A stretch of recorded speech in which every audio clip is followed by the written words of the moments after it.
बाबा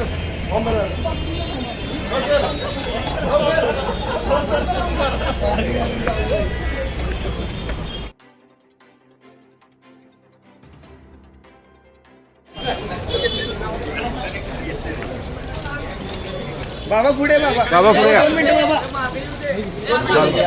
2 मिनिटं बाबा.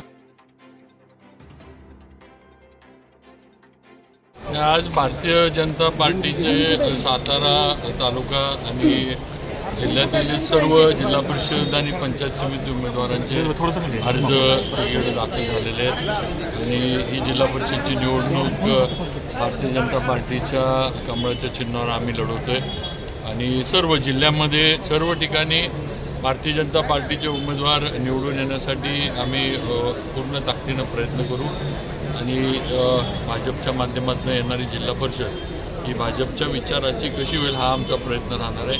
मला खात्री आहे की जिल्ह्यामध्ये ही म्हणजे अगदी गावात वाडी वस्तीपर्यंत भारतीय जनता पार्टीची जी ताकद पोचलेली आहे, जी संघटना तिथं निर्माण झाली आहे, ह्याचा फायदा आमच्या उमेदवारांना नक्की होईल. महाराष्ट्राचे मुख्यमंत्री देवेंद्रजी फडणवीस यांच्या नेतृत्वात आम्ही सर्व निवडणुका लढवतो आहे आणि देवेंद्र फडणवीसांच्या नेतृत्वाचा करिश्मा हा महाराष्ट्रानं बघितला आहे, देशानं बघितलेला आहे.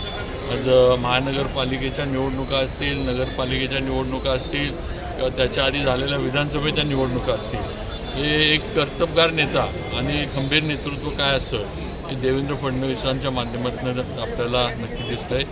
आत्तासुद्धा भारतीय जनता पार्टीला सातारा जिल्ह्यातील तमाम जनतेचा मोठा पाठिंबा आहे आणि आमचे जिल्ह्यातील सर्व उमेदवार हे चांगल्या मताधिक्यानं विजयी होतील ह्याची आम्हाला खात्री आहे आणि एक चांगला कारभार, चांगलं कामकाज देवेंद्र फडणवीसांच्या आपल्या राज्य सरकारच्या नेतृत्वाखाली आम्ही जिल्हा परिषदच्या माध्यमातून देऊ. आतापर्यंत नाही घोळवेळ हे बघा, इच्छुक असतात सगळे, प्रत्येकाची इच्छा असते आम्हाला उमेदवारी मिळाली पाहिजे. त्यामुळे शेवटी अधिकृत उमेदवार जाहीर झाल्यानंतर बाकीचे नाराज असतातच, ते साहजिक आहे, कारण मागितलं म्हटल्यावर. पण आम्ही नाराजांची पण समजून घालण्याचा प्रयत्न करू.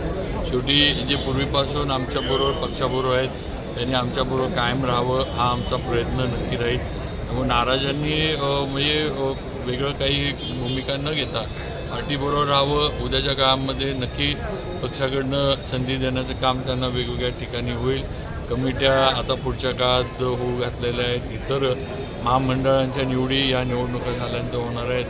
अनेक बाकीच्या गोष्टी आहेत. त्याच्यात कुठं ना कुठं संधी जे म्हणजे कर्तबगार आहेत, जे काम करणारे आहेत, हे त्यांना दिली जाईल. आता नवीन जिल्हा परिषद पंचायत समितीलासुद्धा राज्य सरकारनं निर्णय केला आहे की स्वीकृत सदस्यांचं पण इथे दिलं आहे. मला वाटते जिल्हा परिषदला 5 आणि प्रत्येक पंचायत समितीला 2 असे स्वीकृत सदस्य पण आपण आता घेऊ शकतो. तर त्याच्यामध्ये पण आम्ही जे नाराज किंवा ज्यांना उमेदवारी मिळाली नाही आम्ही मध्ये त्यांना संधी देण्याचं काम नक्की आम्ही करू.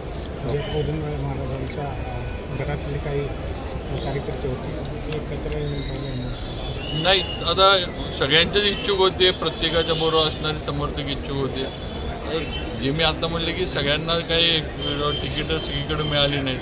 आता काही ठिकाणी माझ्याबरोबर पण असणारे नाराज झाले. त्यामुळे शेवटी पक्ष आहे, पक्षाने निर्णय घेतला आहे, सगळ्यांनी एकमतानं बसून निर्णय घेतला आहे. त्यामुळं शेवटी काम करणं आणि पुढं आपल्याला संधी कुठं मिळाली हे पाहणं महत्त्वाचं आहे. त्याच्यामध्ये वेगळं काय कोणी करेल असं मला वाटत नाही. पण कोणी आम्ही ती पण समजा कोणी नाराज झालेले आमचे बरोबरचे जर आम्ही त्यांची समजूत नक्की काढू.